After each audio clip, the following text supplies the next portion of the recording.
ગઈકાલે ડિંડોલી વિસ્તારની અંદર રાજમહેલ મોલની અંદર લગભગ છેલ્લા 3-4 મહિનાથી આ લોકો એમનું એક રેકેટ ચલાવતા હતા ધર્મ પરિવર્તનનું.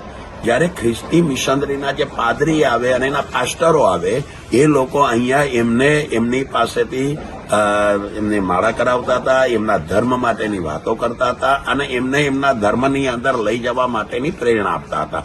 નાની મોટી લાલચો આપીને, એમને ફોસલાવી પહેલાવીને, એમને આપણા રાષ્ટ્ર વિરોધી વાતો કરીને, રામ કે કૃષ્ણ નથી, ગીતા કે કશું છે જ નહીં, બાઇબલ જ આપણું સર્વે સર્વું છે, ઈસુ જ આપણા ભગવાન છે, આવી મોટી મોટી વાતો કરીને, એમને લાલચ આપીને, નાની મોટી એમને પેલી શું કહેવાય રાહતો આપીને એ લોકોને પોતાના ધર્મ પ્રત્યે ખેંચવાની કોશિશ કરે છે. એ લોકોને ધર્મ પરિવર્તન કરાવે છે.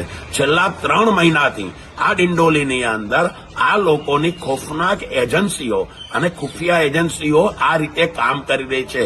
કદાચ મને લાગે છે અમે એક પકડી છે, કદાચ બીજી ઘણી દિશાઓમાં બીજી ઘણી બધી આવી એમની એજન્સીઓ હશે કે જે પાસ્ટરો જઈને એ લોકોને પોતાના વમળમાં ખેંચવાની કોશિશો કરે છે.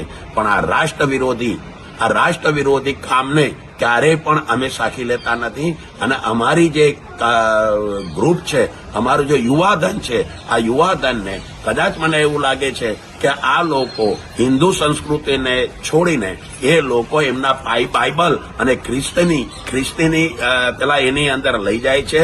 એવી દિશાના માટે અમે ક્યારેય પણ એમને બક્ષીશું નહીં. કારણ કે આપણા રાષ્ટ્રનો મામલો છે, ભારત માતાનો મામલો છે, આપણા સૌના હિતનો મામલો છે.